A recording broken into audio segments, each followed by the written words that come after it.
Seigneur, on a présenté des fondements, on a commencé nos premières rencontres de vision les samedis matins dans le mois de mai et juin. Et par la suite, on va avoir la continuité, comme on a parlé, de s'arrêter sur chacun des axes de la vision d'Église qui va avoir lieu un samedi matin aux 2 mois, environ 6 semaines. Et le premier, c'est sur l'axe de l'adoration. Et à chacun de ces axes, on va enseigner sur le sujet le dimanche matin. On va se réunir un samedi par mois, ceux qui veulent réfléchir ensemble, chercher la face de Dieu. Et il va y avoir une équipe de travail qui va formuler un résumé par la suite sur chacun de ces axes-là. Je vais commencer déjà à distribuer un questionnaire. Et puis vous savez, un questionnaire, là, c'est juste pour avoir un peu la température, avoir un peu le pouls. On veut savoir quelle est la lecture des différentes personnes de l'Église. On commence par les leaders de l'Église, on commence aussi par les gens qui sont là depuis plusieurs années, et aussi des visiteurs. Et on veut savoir aussi, à travers les sphères de génération, si ça fait juste 2 semaines que tu viens à l'Église, puis que tu aimerais continuer à venir à l'Église, mais on veut savoir quelle est ta lecture. Et là, quand je dis de l'adoration, c'est de la culture d'adoration communautaire le dimanche matin ensemble. On veut réfléchir que sur la vision dans ces axes, quels sont les éléments qui nous semblent être une grande force et célébrer cette force dans l'Église, mais quel est un élément qui est un défi dans lequel qui est important et majeur et de prioriser ou de réfléchir comment travailler de mieux en mieux. Alors, ce questionnaire-là, je vais l'expliquer éventuellement, et un jour, je n'ai pas le temps aujourd'hui, mais je commence à le distribuer de façon limitée. Puis la raison pourquoi c'est limité, c'est que l'imprimante a buggé. Alors, rien de spirituel là-dedans, là.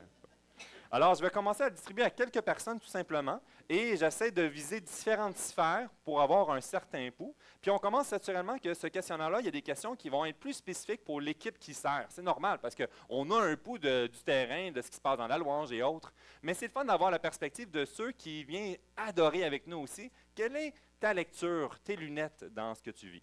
Alors, je vais en distribuer un petit peu aujourd'hui à la fin du service et vous allez voir dans les prochaines semaines. Je t'encourage, quand tu l'as, de le faire sincèrement, de prendre le temps pour le faire et de ne pas trop tarder, parce que je veux compiler un peu ces informations-là. Alors ça, c'est sur l'axe de l'adoration, qui est le premier axe qu'on va partir ensemble. Aujourd'hui, je devais enseigner sur l'axe d'adoration. Je devais partir sur la vision de l'Église et de réfléchir ensemble sur ces fondements-là. Et plus l'été passait, et plus c'était une évidence qu'il ne fallait pas faire ça. Et ça l'a amené ici sur le fondement. Avant de foncer, de chercher la face de Dieu, avant même naturellement qu'on prie, c'était le défi qu'on a lancé pour ceux qui sont venus à la rencontre du samedi matin, eh bien, il faut revenir sur les fondements, puis l'importance et l'urgence de la prière et de dépendre de Dieu pour notre saison de vie, pour la saison de l'Église, mais pour la saison de ce que le Seigneur m'a encore donné le souffle de vie aujourd'hui, et désire m'utiliser, et est en train d'agir, et on a besoin de revenir au jeu de base. Et ça commence par une vie de prière. Ça commence par cet engagement de vouloir prier ensemble pour des raisons spécifiques. Et ce que je trouve vraiment particulier, et même dans l'humour de Dieu, c'est que dans le début de ma préparation, j'ai reçu une lettre avec un livre dedans d'un pasteur que j'aime beaucoup, qui est préoccupé pour les réveils spirituels au Québec, puis qui est préoccupé sur l'urgence de venir prier. Puis il m'a écrit une lettre personnalisée pour m'encourager à prier pour un réveil au Québec, puis il m'a donné un super livre de Daniel Anderson. J'ai dit, wow, Seigneur, c'est tellement dans la façon qu'il fonctionne. Et ça m'a influencé, il m'a donné du gaz sur la ferme conviction que nous devons ensemble nous engager à venir dépendre de celui qui est à l'œuvre et qui désire quelque chose. Et assurément, nous allons sortir de nos zones de confort. Et c'est bon. Vous savez, hein, il y a un contexte qu'on vit que le Québec est caractérisé par l'un des endroits qui n'a pas connu de réveil spirituel officiel en Amérique. Et il y a eu un micro-réveil, on en parle des fois. Hein, je me souviens plus, il y a eu des vagues, mais en particulier dans les années 70-80, les églises se remplissaient. Beaucoup d'églises, même dans notre association, est le fruit de ce réveil spirituel. Et rapidement, on mettait en place des ouvriers, des pasteurs qui avaient 1 année, 2 années de vie chrétienne. Et go, vas-y, enseigne. Puis là, ils faisaient les cours en même temps et avançaient. On est dans une terre missionnaire dans cette réalité-là et elle a grandi et vieilli. Mais on a découvert que parmi plusieurs qui sont rentrés dans les églises, ont sorti au fur et à mesure dans les églises aussi. Et il y a eu un ralentissement et un certain découragement même. Et quand on observe dans l'histoire de l'Église au Canada, au Québec, on voit qu'il y avait une pente qui diminuait de plus en plus avec les années. Les églises ont voulu se réactualiser en essayant de choisir la forme qui va gagner et attirer la nouvelle génération. D'autres, de filtrer le message afin de ne pas offenser les individus et de gagner en masse. Et ce qui va nous amener ici à découvrir, c'est que aujourd'hui même, on vit de quoi dans notre propre Église? On découvre une croissance autant numérique que spirituelle. Et on pourrait célébrer pour dire « Wow, il y a plus de monde et on maintient tel quel ». Mais dans ma ferme conviction puis dans l'étude des Écritures, c'est que juste célébrer et de rester tel quel, c'est une question de temps afin que ça revienne comme à la case départ. Puis je vais expliquer là, pourquoi je dis ça. C'est pour ça que des fois, on pourrait célébrer, et même l'association a vu un peu de ce qui se passait dans notre Église, puis a demandé d'avoir un petit résumé pour partager, célébrer au Canada. Puis je t'ai réticent un peu d'un côté-là parce que on est dans un contexte et une réalité dangereuse. Puis l'un des éléments qu'on en découle puis qu'on va aborder aujourd'hui, c'est que si on ne remet pas le regard à la bonne place, eh bien, on risque de s'entre-déchirer. On risque de s'enorgueillir ou de se refroidir en se confiant sur ce que nous voyons et contrôlons. Ce que je trouve intéressant, c'est qu'à la lumière du livre des Actes des Apôtres, puis on l'a fait il y a environ 2 ans, on va observer certains indicateurs dans l'établissement de l'Église locale et on va découvrir que finalement, il y avait bel et bien des vieux principes qui doivent s'appliquer encore aujourd'hui et qui demeurent essentiels et pertinents. Tandis que dans notre contexte, on cherche souvent une nouveauté pour stimuler. Aujourd'hui, on va revenir sur les jeux de base, sur ces fondements et vouloir ensemble s'engager à demeurer ancrés et chercher la face de Dieu dans ce que nous vivons aujourd'hui et demain. On va voir survoler certains éléments et ça commence dans Actes chapitre 5. Et là, j'ai pris une section, les versets 12 à 16, qu'on voit que beaucoup de miracles et de prodiges se faisaient au milieu du peuple par les mains des apôtres. Ils se tenaient tous ensemble au portique de Salomon, et aucun des autres n'osait se joindre à eux, mais le peuple les louait hautement. Le nombre de ceux qui croyaient au Seigneur, hommes et femmes, augmentait de plus en plus, en sorte qu'on appelait les malades dans les rues, et on les plaçait sur des lits et des couchettes, afin que lorsque Pierre passerait, son ombre au moins couvrit quelques d'eux. La multitude accourait, aussi des villes voisines de Jérusalem, amenant des malades et des gens tourmentés par des esprits impurs, et tous étaient guéris. Et je lis ça et je dis, wow, qui aimerait vivre ça? Qui voudrait être émerveillé de voir la puissance de ce que l'Évangile produit? Il va y avoir une transformation, il va y avoir du monde d'Alma en une journée où il fait 10 degrés, sortir en courant et venir jusqu'à l'église pour entendre parler de la parole de Dieu. Puis il dit, j'ai besoin d'entendre parler de Jésus. Qui aimerait voir ça? Amen. Et cette réalité qui vient nous émerveiller, même que nous enflammer dans notre zèle, dans notre joie, mais il faut la mettre à la bonne endroit. Parce que vous savez ce que ça veut dire? C'est que ça nous amène à prendre conscience qu'il y a une lutte qui va faire rage. Une croissance spirituelle, un réveil spirituel, ce qu'on découvre dans les Écritures n'est pas garanti d'abondance et de bénédiction et de richesse et de prospérité et de protection qui surpasse tout. Ça nous appelle à vivre dans la persécution, dans l'épreuve, dans le danger du tentateur qui va toujours guetter et chercher à contrecarrer le plan de Dieu. C'est pour ça que je trouve intéressant, John MacArthur, qui est avec le Seigneur aujourd'hui, a dit si bien, la liberté religieuse n'est pas promise aux chrétiens, mais la persécution l'est. Personnellement, je ne trouve pas que c'est un message très séducteur et très 2025.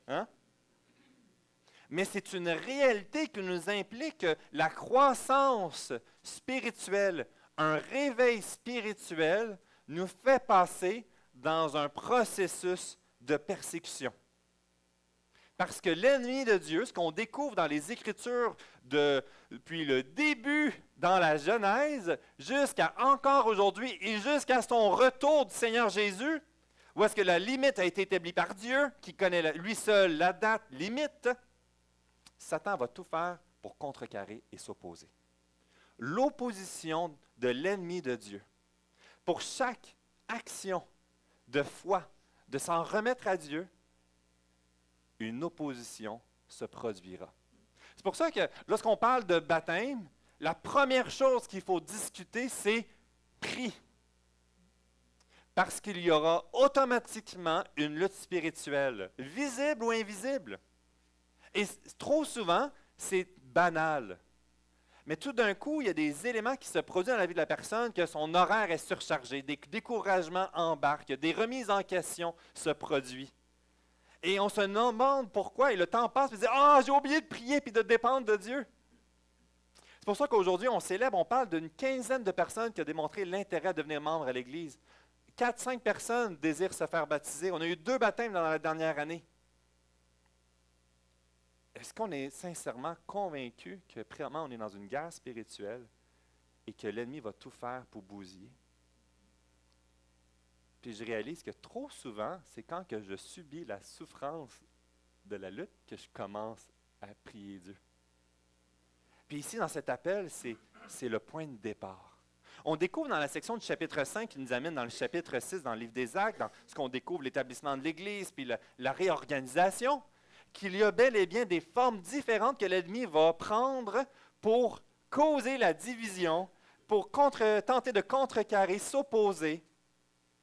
On découvre ici dans le verset 3 du chapitre 5, le verset 17 et 18 qui est un exemple, et le chapitre 6, verset 1. Le premier, je l'ai mis ici dans les versets 17-18, je l'ai mis au milieu, là, mais bon. Et ça représente l'ensemble du livre des Actes et jusqu'à aujourd'hui et demain, à travers toute l'opposition, à travers la colère des nations, à travers tout ce qu'on va voir et que nous ne serons pas témoins pour écraser la joie de faire confiance à Dieu dans notre vie, à travers la persécution et autres. On voit ici, par exemple, verset 17-18, « Cependant, le souverain sacrificateur et ceux qui étaient avec lui, savoir le parti des Sadducéens, se levèrent remplis de jalousie, mirent la main sur les apôtres et les jetèrent dans la prison publique. » On découvre ici la persécution, on découvre ici d'être battu, d'être ridiculisé, d'être discrédité, de perdre des droits, de perdre notre intégrité visible devant les autres, parce que nous avons décidé de faire confiance à Dieu et de lui laisser la place qui lui revient. Une Église qui grandit devient dérangeant. Et lorsqu'on regarde, mais pourtant on veut proclamer une bonne nouvelle, on veut encourager, on veut aimer les uns les autres. Pourquoi c'est un message qui est automatiquement perçu comme de la haine et ça nous décourage? Et l'ennemi veut utiliser ça pour développer ce découragement les uns avec les autres. On parle aujourd'hui de ce désir d'interdire la prière publique, d'enlever les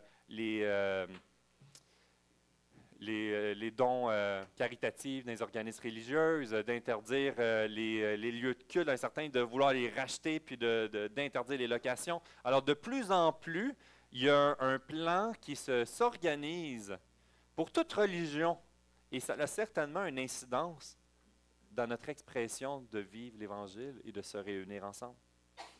Et on pourrait soit être dans la peur et vouloir se cacher, ou de l'autre côté, dans la colère et dans la recherche de revendication. Et le danger ici, c'est que l'ennemi, ce qu'il va vouloir nous amener, c'est de rediriger notre regard vers des débats qui sont secondaires. Et de perdre de perspective ce que nous sommes appelés à vivre. Je ne veux pas tomber dans le débat ici de comment réagir face à la persécution. Je veux juste ramener pour dire que c'est inévitable et nous allons tous être persécutés à des intensités différentes. Vous savez qu'il y a des pays aujourd'hui que les lieux de culte sont interdits et les gens sont arrêtés, sont mis à mort pour vouloir professer leur foi en Jésus-Christ. Mais il y a aussi une opposition que l'ennemi va utiliser qui va être au niveau moral, au niveau du cœur, au niveau de rediriger notre amour pour Dieu ailleurs, dans un autre endroit. On le voit ici, par exemple, dans le chapitre 5, verset 3, Pierre dit à Ananias, « Pourquoi Satan a-t-il rempli ton cœur au point que tu mentes au Saint-Esprit et que tu aies retenu une partie du champ? » En réalité, ce qu'on découvre dans cette réalité-là, c'est que dans notre contexte, nous allons pouvoir développer quelque chose, puis vouloir dire même en surface pour la gloire de Dieu, mais mon cœur trouve un plaisir autre qu'en lui. Dans notre sécurité financière, dans notre sécurité de contrôle du fonctionnement, dans notre sécurité de redéfinir ce qui est bon et ce qui est mal en fonction de ce que notre société dit qui est bon et mal. De perdre ma joie à la lumière de ce que Dieu a créé comme étant bon et chercher en fonction d'une nouvelle définition. Et c'est pour ça que des églises, présentement, depuis plusieurs années, il n'y a rien de nouveau, qui meurent. Puis l'une des raisons, c'est qu'on change nos priorités. Mais certaines églises en Ontario qui avaient arrêté d'enseigner la Bible parce qu'elle était trop confrontante et que l'équipe pastorale a décidé d'enseigner des mémoires de sagesse qui venaient de leur cœur. C'est la fin. Il y a un danger profond. Et tandis que des fois, on dit « Ah, mais on est persécuté par-ci, par-ça », mais il y a une autre opposition. Et ça commence dans ce que l'ennemi de Dieu nourrit dans notre propre cœur, dans notre amour pour nous-mêmes, dans notre amour pour notre propre royaume que nous tentons de construire, notre recherche d'être fidèles selon ce que nous désirons être et non comment Dieu désire nous faire passer. Et je trouve ça tellement frappant. Dans une conférence évangélique, il y avait une délégation de la Chine qui parlait de la réalité de la persécution. Puis vous savez, il y a quelques années, on en parlait que les États rentraient dans les églises et tabassaient le pasteur, le prenaient, le faisaient sortir durant le service, puis il disparaissait pendant quelques mois. Il revenait amoché ou juste ne revenait pas du tout. Les églises ont appris qu'ils ne devaient pas grandir parce que quand on grandissait, l'État les découvrait puis venait faire tout fermer et saccageait tout. Alors l'Église, elle est devenue cachée. Et quand elle grandit, elle se multiplie. Et le rayonnement de l'Évangile est très dur à savoir, mais nous voyons une résilience et une confiance en Jésus. Puis vous savez, qu'est-ce que l'un des dirigeants leaders dans l'équipe pastorale chinoise a partagé concernant ce qui se passe en Amérique? Il dit, « Les chrétiens de Chine prient pour nos frères et sœurs chrétiens en Amérique. Nous pensons que nous gérons mieux notre persécution que vous puissiez gérer votre propre prospérité. » Oh! Ça fait mal, ça, hein? Ben voyons donc. Pas en train de dire, priez pas pour les autres. Ce qu'il est en train de dire, c'est que des fois, on dit, oh, pauvres de d'eux, puis là, on prie pour eux, mais on oublie que nous-mêmes, nous sommes dans une lutte spirituelle, puis on s'est engourdi. Et que nous avons perdu le regard. Et nous cherchons autre chose que notre joie qui ne peut venir que d'être dans la présence et dans le chemin de notre Sauveur et Seigneur Jésus. Et l'autre élément qu'on en découvre, c'est une opposition interne. Puis on en a parlé à plusieurs reprises, mais la réalité, c'est que le péché des uns va produire des frictions avec le péché des autres. Et dans Actes chapitre 6, dès le début, on découvre cette réalité que l'Église est sur le bord de s'imploser, il y a une croissance, elle change d'une dynamique, et là, il y en a qui sont négligés, d'autres qui sont en réaction. Et là, il faut une intervention, parce que sur un sujet qui est purement administratif de gestion, on est prêt à s'éclater les uns les autres. La réalité que même dans nos propres relations, l'ennemi de Dieu va agir pour nous entre-déchirer. Ce qui me semble une justice personnelle devient légitime pour ma réaction et de briser mes relations les uns avec les autres. Et le plus simple, c'est juste de quitter et de démarrer une nouvelle église. C'est pour ça qu'à Montréal, ce qui est intéressant, c'est qu'on avait une communauté coréenne qui commençait à s'établir dans notre église. Puis on parlait de dire, wow, il y a vraiment plusieurs églises sud-coréennes qui se développent à Montréal. C'est impressionnant. Puis on parlait avec les personnes, ils disaient, ben oui, mais la grande majorité de ces établissements d'église, d'implantation, revient de division. mais ça se reproduit sans arrêt. Si on n'adresse pas le cœur de ce qui nous amène à nous entredéchirer, on va le reproduire dans d'autres contextes. Parce que l'ennemi de Dieu ne veut pas le rayonnement de l'Évangile. Puis il va nourrir ce qui est nos irritants, nos blessures. Et qu'en changeant d'endroit, on continue de perpétuer ça. Puis vous savez quoi, si on arrête là, ici, c'est hyper décourageant. Et c'est pour ça qu'il y a cet appel à l'urgence. On a besoin de prier et de prendre conscience que nous sommes dans une lutte spirituelle. Peut-être qu'elle n'est pas visible. Et c'est ça le danger. Souvent, les gens qui arrivent d'Amérique du Sud nous disent « Pourquoi vous ne priez pas plus clairement pour tout ça? Puis pourquoi vous ne priez pas pour ci, pour ça? » Mais l'une des réalités, c'est que tandis qu'en Amérique du Sud, souvent, on prie pour la lutte de la possession et autres. C'est une réalité tangible et visible. Mon premier dimanche dans une église haïtienne, j'étais confronté à ça. C'était ma première expérience à travers 15 ans aujourd'hui de ministère. C'est la première fois que je suis 14 ans, la première fois que je suis témoin de ça. C'est incroyable. Mais c'est-tu en train de dire que l'ennemi de Dieu n'est pas en train d'agir ici en Amérique?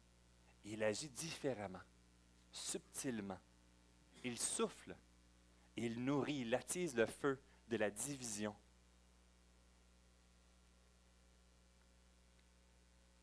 Alors, certainement qu'il faut prier, mais il faut prier pour veiller les uns pour les autres. Il faut prier parce que nous sommes dans une guerre et trop souvent on fonce en pyjama. On n'est pas prêt, pas en tout.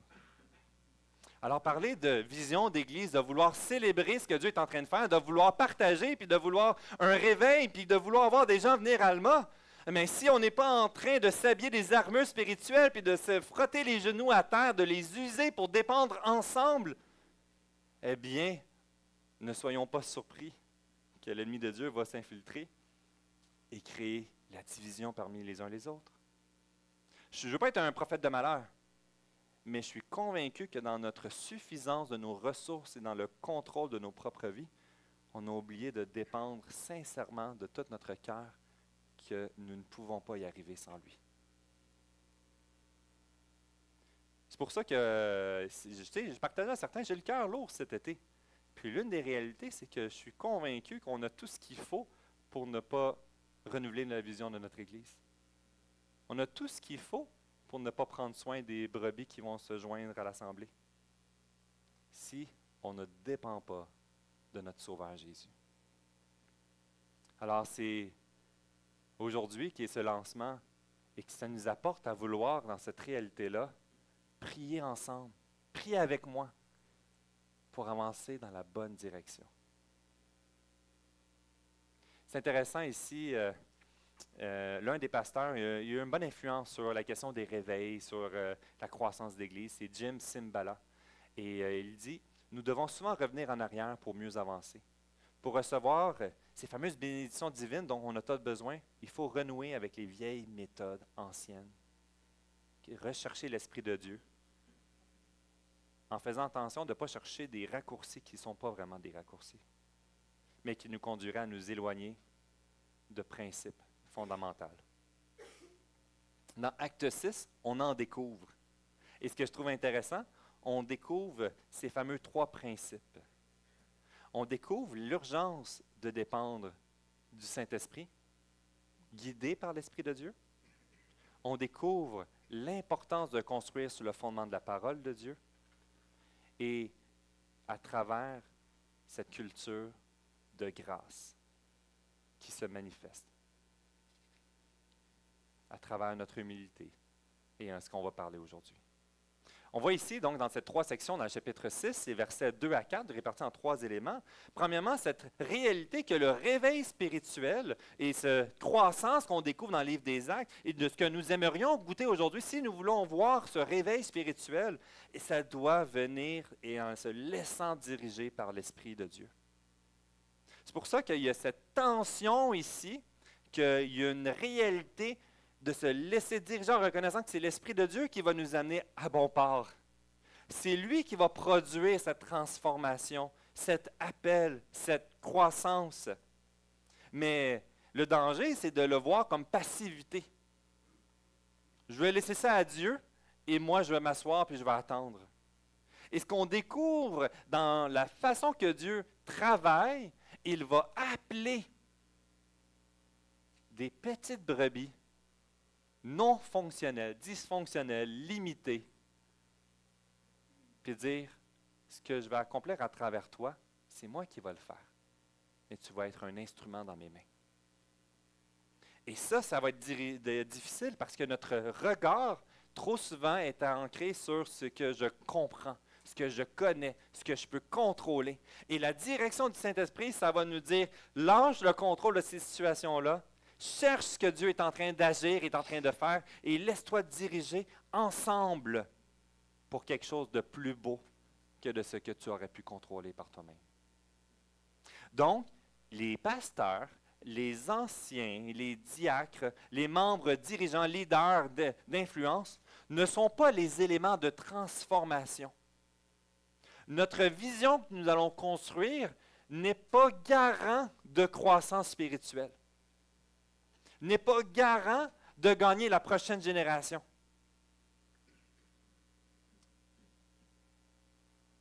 Nous ne sommes que des instruments et des outils en dépendant de celui qui produit en son temps, à sa vitesse, cette œuvre divine de croissance. C'est ce qu'on découvre dans le livre des Actes. Et c'est ce que nous découvrons lorsque nous regardons notre propre marche spirituelle, et c'est ce que nous découvrons et découvrirons dans l'Église d'Alma. Cette réalité, donc, ici, c'est de redécouvrir qu'est-ce que Dieu est en train de faire dans notre Église. Trop souvent, nous trouvons notre sécurité sur ce que nous avons fait et comment que Dieu a utilisé le réveil spirituel à l'époque. Comment il nous a amenés à lui. Et nous trouvons notre sécurité sur ce moyen d'action que Dieu a utilisé. Mais l'histoire nous démontre qu'il n'utilise jamais une seule façon. Et qu'au-delà de ma sécurité sur comment Dieu a fonctionné, nous voulons voir aujourd'hui comment il désire nous utiliser.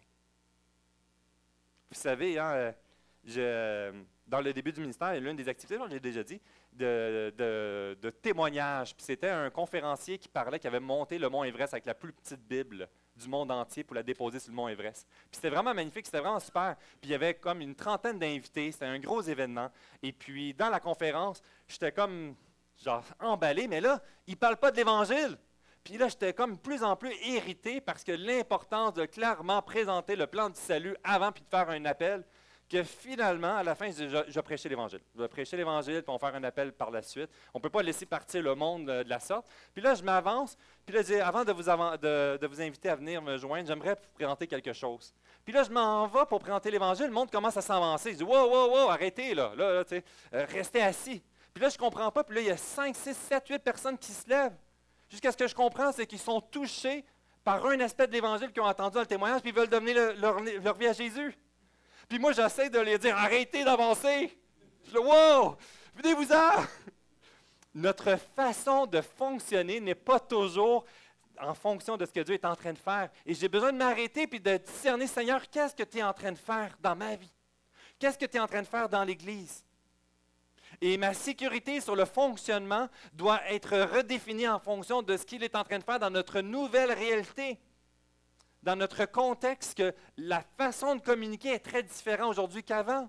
Notre façon d'être en relation, c'est différent. Ultimement, ce qu'on prend conscience, c'est que l'Esprit de Dieu reste indéniablement pareil et ne change pas. Les attributs de Dieu, notre sécurité en lui, le message de l'Évangile ne change pas. Mais l'expression et le chemin qui va le prendre est unique. On le découvre dans les Écritures et on le découvre encore aujourd'hui. Puis on a besoin de prier, de chercher sa voix. Seigneur, comment tu désires nous utiliser aujourd'hui? Je veux te faire confiance. Je veux sortir de ma zone de sécurité et vivre de quoi ensemble en te laissant la place qui te revient. Puis naturellement, ce qu'on découvre dans cette réalité-là, c'est l'importance de la parole de Dieu. L'importance de redécouvrir la simplicité et la suffisance de Dieu.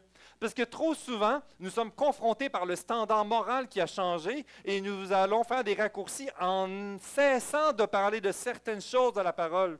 La distinction genrée. Est-ce qu'aujourd'hui, c'est populaire de parler que Dieu a créé des hommes et des femmes? Non!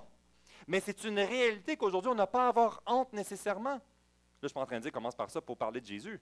Ce que je suis en train de dire, c'est qu'on n'a pas à avoir honte, bien qu'il y a des choses qui vont nous confronter, en sachant que la nouvelle génération va grandir pour dire qu'on est tous égaux, donc aucune différence les uns les autres. Puisque Dieu nous instruit, par exemple, cet élément-là, c'est que nous sommes tous égaux de valeur, mais différents, avec des fonctions différentes. Merci Seigneur, tu ne nous as pas demandé, nous les hommes, d'accoucher. Mais nous avons des distinctions et on peut célébrer ces distinctions-là. Ce qui devient un irritant dans notre contexte pour nous, nous sommes appelés à rester fidèles et dire, mais pourquoi tu nous confies des choses différentes pour les hommes et les femmes? Et si la diversité n'était pas une question de valeur, mais dans la complémentarité, célébrer la joie de laisser la place à Dieu qui nous revient. Et là, j'en passe. Et cette idée-là ici, c'est comment la parole de Dieu qui ne change pas peut nous éclairer dans notre chemin d'aujourd'hui. Comment aujourd'hui célébrer ce bon message qui est pertinent, ce bon vieux message qu'on a besoin d'un sauveur. Et dans cette réalité, on découvre que ça continue dans l'importance de construire dans une culture de grâce.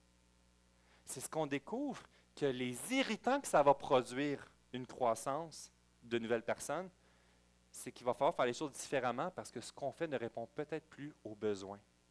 Comme ce qui se passait ici, on découvre les hellénistes, des Juifs qui avaient quitté vers d'autres régions de l'Empire romain puis retournent à Jérusalem.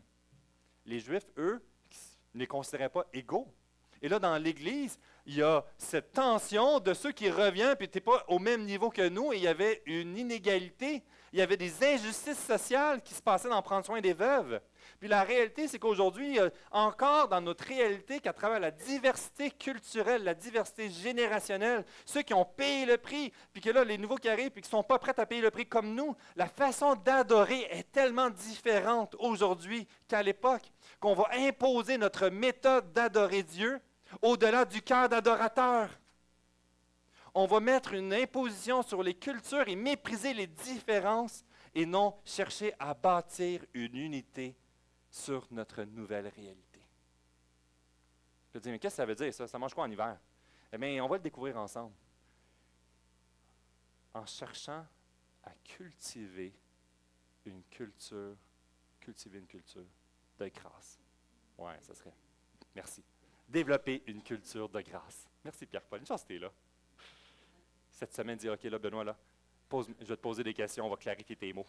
C'est bon. Mais vous savez, il y a de quoi qu'on a besoin de redécouvrir ensemble sur comment le Seigneur désire nous utiliser dans toute notre diversité, à se poser la question de peut-être qu'aujourd'hui, ce qu'on faisait était la bonne chose dans notre contexte, et peut-être qu'encore aujourd'hui, c'est la bonne chose, mais peut-être que ça ne le sera plus demain.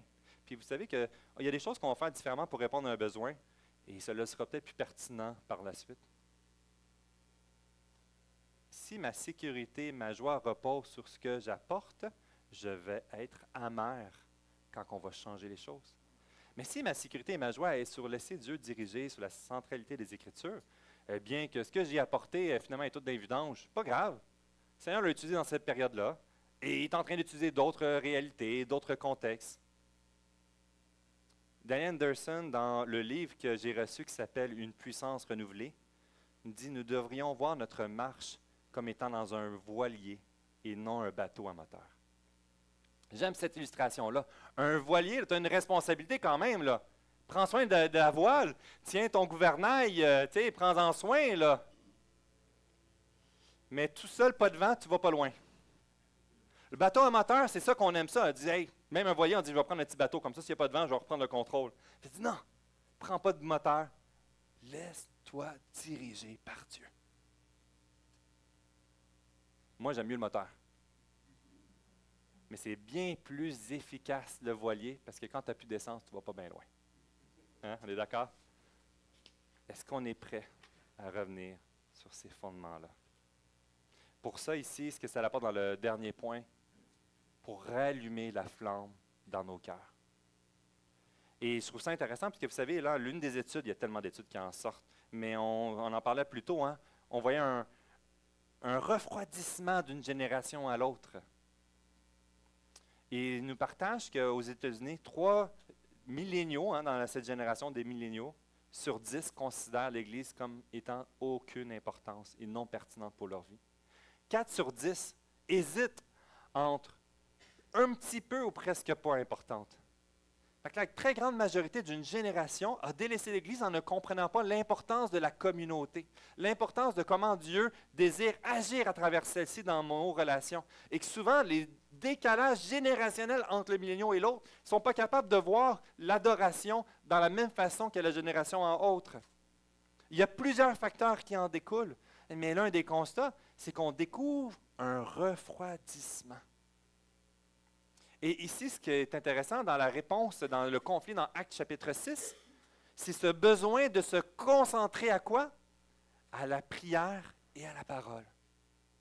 Puis l'apôtre n'est pas en train de dire, je vais aller m'isoler. Souvent, il dit, pasteur, qu'est-ce que tu fais? Ben moi, je bois du café, puis je suis comme dans la petite bulle tout seul. Là. Tout d'un coup, je prie un peu, je lis ma Bible, je fais rien d'autre. Puis après ça, le dimanche matin, je livre ce que j'ai lu. La réalité, c'est pas ça. Il y a une réalité communautaire. Il y a une réalité d'une dépendance. Oui, je bois du café, mais c'est pas au-delà du café. C'est cette dépendance de chercher la face de Dieu pour ma propre vie, mais aussi de la chercher ensemble. C'est pour ça qu'on est convaincus, les anciens, de se réunir à toutes les semaines pour partager les enjeux, pour venir chercher la sagesse, pour prier chacun de notre côté, prier ensemble, puis on revient, puis on cherche la face ensemble. Et ici, il y a une réalité qui était bien collective dans l'équipe des responsables, des dirigeants, de chercher ce désir de ne pas se laisser distraire par toutes les préoccupations et les besoins qui peuvent être importants mais secondaires au prix de perdre de perspective dans la direction qu'on avance dans la recherche du Saint-Esprit. L'importance d'ensemble de prier et de se laisser transformer par la parole. Et le réveil spirituel passe par ceci. Ce désir et cette conviction de redécouvrir la puissance et la pertinence de la Bible, de la parole de Dieu pour ma vie, pour ta vie. Cette conviction de la puissance et la pertinence dans tes relations, dans la vision du monde, dans la situation que tu vis, à travers l'Église, de vouloir laisser notre cœur se transformer jour après jour par celle-ci.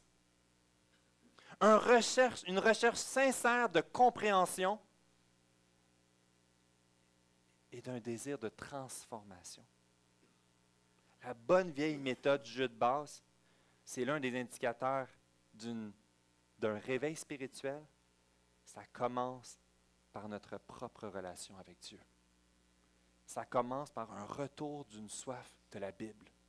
Et non juste une soif intellectuelle, de connaissance, que je connais ces histoires-là, puis qu'est-ce que je peux m'apporter de plus, mais plutôt un cœur qui est brisé quand il prend conscience de son état pécheur et de son besoin de se nourrir. Je pense que nous vivons dans une saison engourdie et qu'un réveil spirituel commence par ces couches de dureté sur notre cœur qui tombent. Puis ça produit en nous ce besoin sincère, cette soif sincère dans la parole de Dieu et vivre aussi dans nos relations les uns avec les autres à travers Jésus. Dans ce besoin d'unité, dans la joie de notre diversité, dans une saison qui est différente. Leith Anderson nous dit « L'un des secrets pour parvenir à une culture d'unité est le partage d'expériences, en développant ceci à travers une vie de prière commune. » Tandis que trop souvent, on va trouver notre sécurité sur mon identité de ce que je fais pour Jésus. Tu es en train de dire ensemble, dans des rôles différents, et de s'émerveiller ensemble en se frottant les uns les autres et en priant les uns avec les autres, et de laisser Dieu diriger. Un cœur foudroyé par la parole de Dieu, qui veut se laisser transformer encore, de redécouvrir la beauté de l'Église locale pour ma vie. Et que le contraire, l'engourdissement spirituel, remet en question l'importance de l'Église. Parce qu'on voit toutes les choses qui nous font souffrir.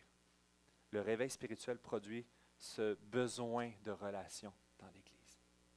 Puis le troisième élément, dans un réveil spirituel, c'est que ça redéveloppe une tristesse et un sentiment d'urgence pour les âmes perdues.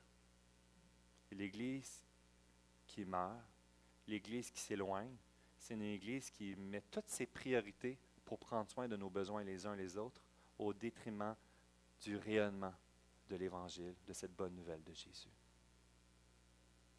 Est-ce qu'on prie avec des larmes pour voir une nouvelle âme venir à Christ?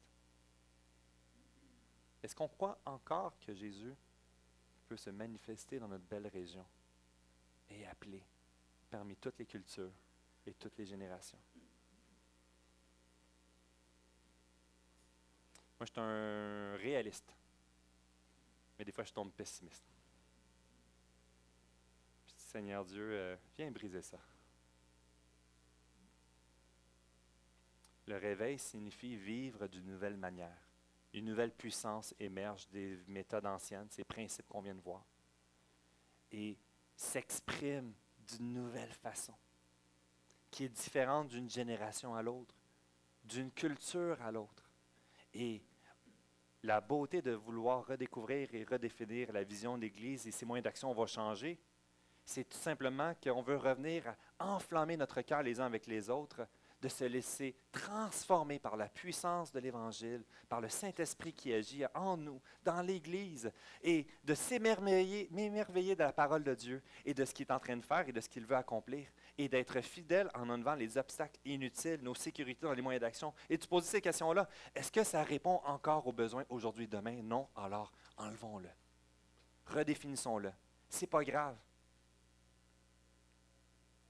Et l'ennemi va tout faire pour nous empêcher et de nous amener à chercher notre sécurité ailleurs, prête à nous diviser les uns les autres. Alors prions ensemble. Et si nous pouvions goûter, comme dans Acte 6, verset 7, qui nous dit « La parole de Dieu se répandait de plus en plus, et le nombre de disciples augmentait. Beaucoup à Jérusalem, et une grande foule de sacrificateurs obéissaient à la foi. » C'est cet élément-là qui a ultimement de redéfinir. Et quand on va travailler naturellement sur les axes de l'Église, sur le rayonnement de l'Évangile, sur la croissance, sur l'adoration communautaire le dimanche matin, sur les relations authentiques les uns avec les autres, eh bien, si on ne dépend pas de Dieu du fond du cœur à vouloir être sensible à ce qu'il désire faire à travers les balises des Écritures, avec ce besoin d'unité en sachant que l'ennemi va rôder, eh bien, il y a trop de dangers qu'on passe à côté. Alors, j'aimerais inviter 3 personnes. Si vous pouvez venir me voir, j'ai besoin d'aide. 3 personnes, témoins ou pas témoins, là, ici, là, de tout ça. Là. OK, placeur, pas placeur. On va distribuer. Merci, Nathalie. Naturellement, gardez-en un pour vous aussi, là. Je distribue un défi à chacun d'entre vous. Prie avec moi, s'il te plaît. Sois un partenaire de prière. Et là, ça, c'est le défi qu'on lance officiellement aujourd'hui. 15 minutes par semaine. Trouve un partenaire de prière. Engage-toi à prier 15 minutes avec cette personne-là. Si vous êtes en couple, vous voulez le faire en couple, c'est correct? Mais ça serait-tu cool de faire 2 couples ensemble, à prier ensemble 15 minutes par semaine? Alors, c'est cette idée ici de s'engager de septembre jusqu'au 1er mars à la réunion annuelle qu'on veut célébrer. Puis je ne suis pas en train de dire arrêter de prier après, mais c'est un engagement de 15 minutes par semaine et de dire avec qui je pourrais prier. Si finalement tu pries tout seul, c'est correct. Dieu connaît ton cœur, il n'y a pas de problème. Ne sois pas dans la culpabilité. Mais il y a un côté que je veux sortir de la zone de confort pour chercher avec authenticité et s'encourager ensemble. On a ici un thème que je vais expliquer à chaque mois.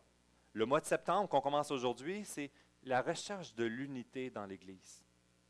Pour le mois d'octobre, merci, c'est le désir d'un changement dirigé par l'Esprit. de sincèrement désirer d'être prête à vivre autrement, différemment, mais selon ce que le Saint-Esprit est en train de faire dans notre Église, dans nos vies. Dans le mois de novembre, de prier pour un amour pour la parole, de vouloir attendrir notre cœur et que la puissance de la parole de Dieu fasse son œuvre dans nos vies, dans cette conviction qu'elle est pertinente et que j'en ai besoin. Dans le mois de décembre, pour un amour pour les âmes perdues.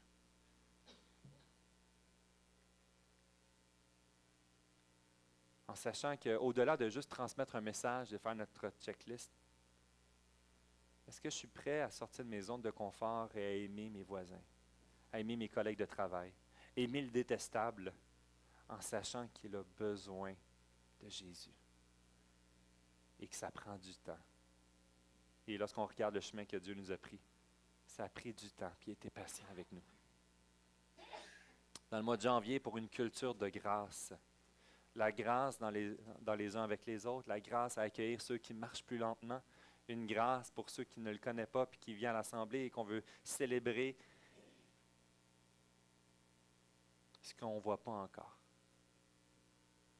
Et dans le mois de février, pour un réveil spirituel qui doit commencer dans nos propres vies, dans notre Église. Et de vouloir crier à Dieu en sachant que c'est juste lui qui peut transformer la prochaine génération. Alors, je te lance ce défi-là. Pense à qui tu aimerais prier. Puis si tu es en visite d'une autre assemblée, mais prie pour ton Église. Prie pour le Québec. Prie pour la France. Le Madagascar. On a tous besoin. J'aimerais inviter l'équipe de louanges. Et on va avoir un beau témoignage la semaine prochaine. Dans 2 semaines.